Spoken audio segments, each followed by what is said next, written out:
Hello, bienvenue chez Option H, le premier campus féminin qui accompagne les femmes dans leur changement de vie professionnel et personnel. Je suis Awa Konaté, la CEO, cofondatrice d'Option H. Alors, on se retrouve pour ce nouveau concept dont on a déjà parlé. Je t'invite à aller regarder la précédente vidéo où on répond déjà à une première question. Donc, je t'invite à aller voir dans le petit i quelque part en haut. Aujourd'hui, on se retrouve pour une question qui a été posée par une de nos fidèles ambitieuses et qui nous demande comment créer un bon réseau contact personnes avec d'autres compétences. Alors, c'est une question très importante parce qu'elle touche plusieurs entrepreneurs, elle touche tous les entrepreneurs, j'ai envie de dire, et même toutes les personnes qui ont besoin, en fait, de changer de vie professionnelle. Tu as besoin d'avoir un réseau. Donc, que tu sois dans le salariat, que tu sois dans l'entrepreneuriat, c'est un sujet qui est censé te toucher et qui doit être important. Pourquoi c'est important ? C'est important parce qu'en fait, ton réseau, il va te permettre de gagner du temps. Il va te permettre d'obtenir des opportunités, de te créer des opportunités et d'aller plus loin, plus vite, sans être seul, sans être renfermé dans ton coin. Parce que quand on est seul, alors oui, on a nos compétences, on peut avoir toutes les compétences du monde, tout le talent du monde, on peut avoir toute l'expérience du monde, mais sans le réseau, ce n'est pas suffisant pour réussir à atteindre nos rêves. Donc ça, déjà, c'est quelque chose à se mettre en tête. Tu peux avoir toute l'expérience du monde, tu peux avoir tous les diplômes du monde, tu peux avoir toutes les compétences du monde. Sans réseau, tu ne peux pas obtenir tout le résultat et atteindre tous les rêves en fait que tu as envie d'atteindre. Garde vraiment ça en tête parce que ton réseau va te permettre de gagner du temps, de savoir ce qui se passe sur ton marché, d'avoir des informations importantes et primordiales. Alors focus sur ton réseau. Maintenant, comment faire pour se créer ce bon réseau? Comment faire pour avoir le bon réseau professionnel? Et là, je vais te donner 6 conseils que tu vas pouvoir utiliser, que tu vas pouvoir appliquer dans ton quotidien dès aujourd'hui. Le premier conseil que j'ai envie de te donner, c'est commence dès aujourd'hui. N'attends pas d'avoir ton diplôme pour te créer un réseau. N'attends pas d'avoir ton projet qui soit lancé pour te créer un réseau. Commence dès aujourd'hui. Pourquoi ?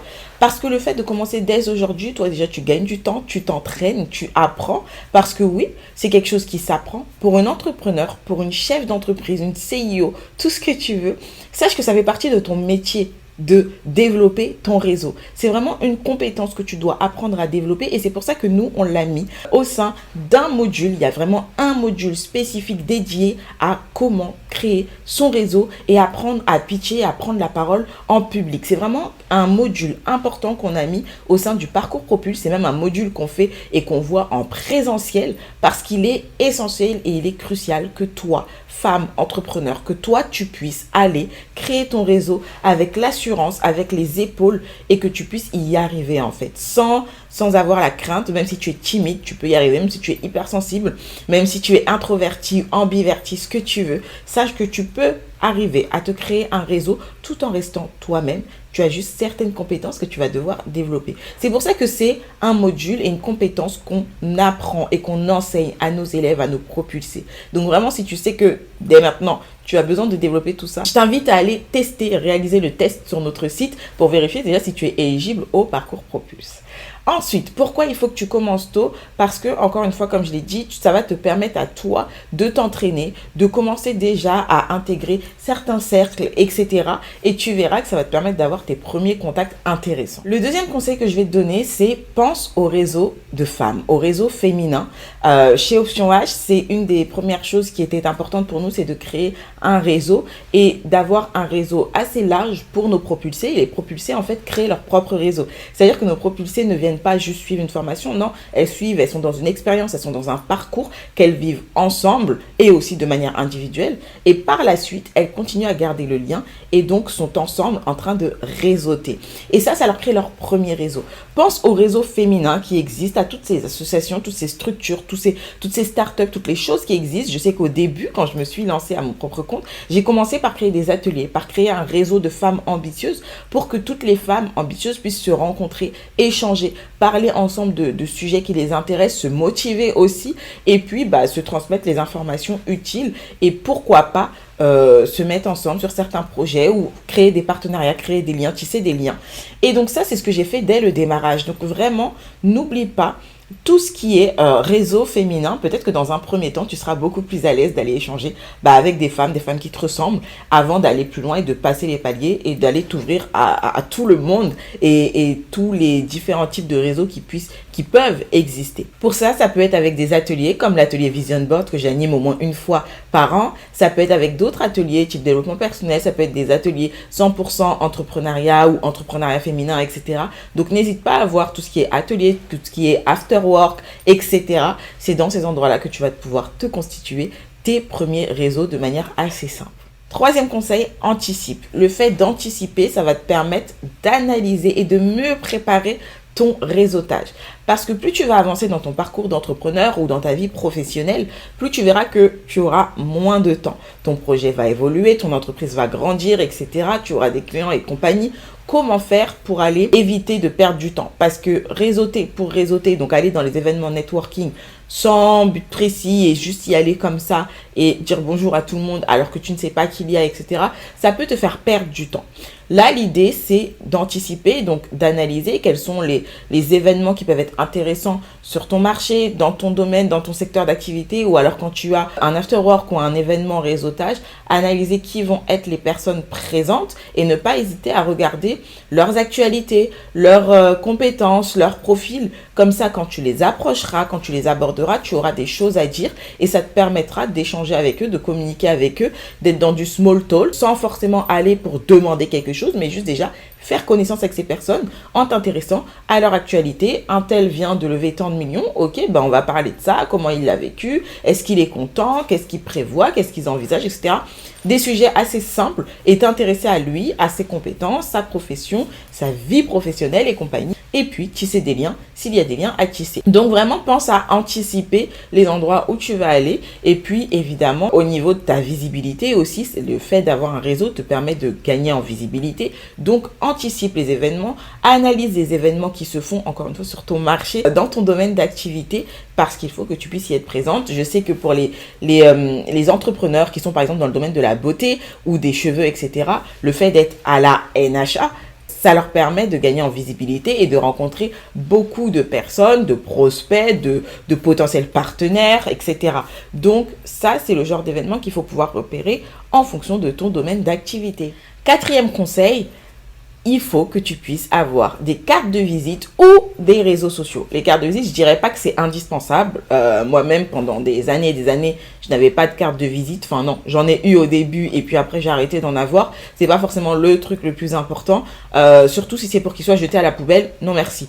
Par contre, le fait d'avoir soit des cartes de visite, soit des réseaux sociaux, c'est-à-dire que quand tu vas échanger avec une personne, il faut que par la suite, vous puissiez vous recontacter. Donc l'idée, c'est de lui partager ton profil LinkedIn. C'est pour ça que LinkedIn, ce super réseau professionnel qui est tant négligé par beaucoup de personnes, ne doit pas être négligé. Il faut que tu puisses avoir un profil LinkedIn à jour, ce serait assez sympa pour que les personnes qui te rencontrent, que tu puisses les recontacter dessus et leur faire un petit message après avoir échangé avec eux et que vous puissiez vous connecter directement en live quand vous échangez ensemble ou alors leur laisser ta carte de visite. Et puis si tu récupères les cartes de visite, pense à noter quelque chose qui t'a marqué sur la personne ou en tout cas à te mettre quelque chose pour avoir un rappel en fait et te rappeler de qui est la personne. Parce que les cartes de visite, la pile des cartes de visite quand on fait du réseautage peut monter très très vite. Donc il va falloir trouver cette astuce pour garder les cartes de visite, pour avoir toutes les informations. Je sais qu'il y a des personnes qui vont scanner les cartes de visite et qui vont se créer un dossier. Il y en a qui vont se créer tout simplement, un CRM où ils vont noter et mettre à jour leur CRM avec les personnes, etc. Donc ça, c'est important que tu saches comment tu vas gérer tes contacts. Est-ce que tu vas les ajouter sur LinkedIn? Est-ce que tu vas avoir leur carte de visite? Est-ce que tu vas te créer un CRM? Un endroit pour vraiment avoir toutes ces informations et retrouver les personnes assez facilement et avoir en fait les infos sous la main à chaque fois que tu en auras le besoin. Donc, pense à soit tes cartes de visite, soit pense à avoir ton lien LinkedIn ou ton Instagram avec ton profil assez bien fait, mais qu'on retrouve toutes les informations. Et c'est pour ça que je te recommanderais plutôt LinkedIn. C'est aussi une compétence, quelque chose qu'on voit au sein du parcours Propulse, car avoir un profil LinkedIn devient limite un indispensable pour développer ton personal branding de chef d'entreprise. Cinquième conseil, donc l'avant-dernier, c'est maintenir un lien. Il faut que tu puisses maintenir le lien avec ton réseau. L'idée, c'est pas juste d'aller voir des personnes par intérêt et juste parce que tu en as besoin. Non, l'idée, c'est de vraiment t'intéresser aux personnes, les ajouter donc à ta liste de contacts et par la suite, évidemment, que si tu as besoin de ces personnes-là, il faudrait que tu puisses les recontacter. Mais avant ça, il faut que tu puisses maintenir le lien avec ces personnes-là. Et comment maintenir le lien avec ces personnes? C'est une question qu'on me pose assez souvent.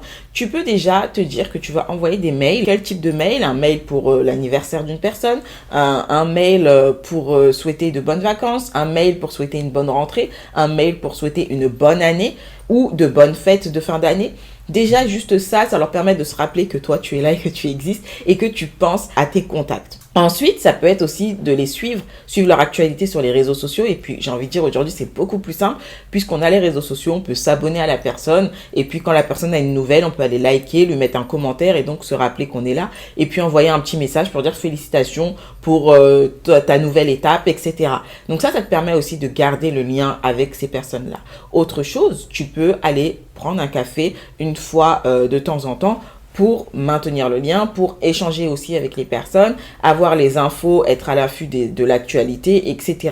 Donc n'hésite pas à prendre un café avec ces personnes-là qui sont intéressantes pour toi.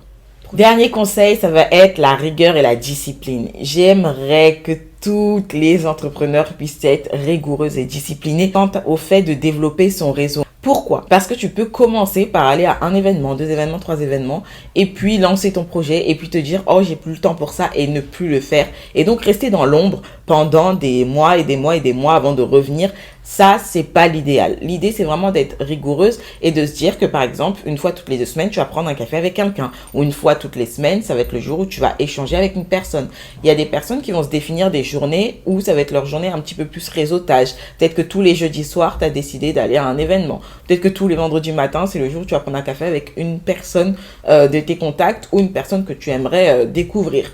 Peut-être te caler ça dans ton agenda et te dire c'est ton moment réseautage. Parce que, encore une fois, je te le rappelle, toi, chef d'entreprise, le réseautage, c'est une de tes missions en tant que CIO, en tant qu'entrepreneur. C'est une de tes missions de pouvoir réseauter avec les bonnes personnes et de développer ce réseau-là. Encore une fois, à quoi ça te sert ? Partenariat, visibilité, contact, ne pas rester seul aussi dans l'entrepreneuriat, tout simplement. Il n'y a pas forcément besoin d'avoir un intérêt en termes « Ah, lui va m'apporter de l'argent, elle va m'apporter ceci ». Non, pas forcément. Mais juste déjà de se dire, je ne reste pas seule, je réseaute. Nos propulsées, elles échangent ensemble, elles se partagent leurs compétences, elles mangent ensemble, elles se rencontrent quelquefois, elles se soutiennent, elles se motivent. Quand elles passent une étape, elles l'annoncent sur la plateforme qu'on leur a mis à disposition pour qu'elles puissent échanger et rester en contact. Elles se soutiennent, elles se boostent du mieux qu'elles le peuvent.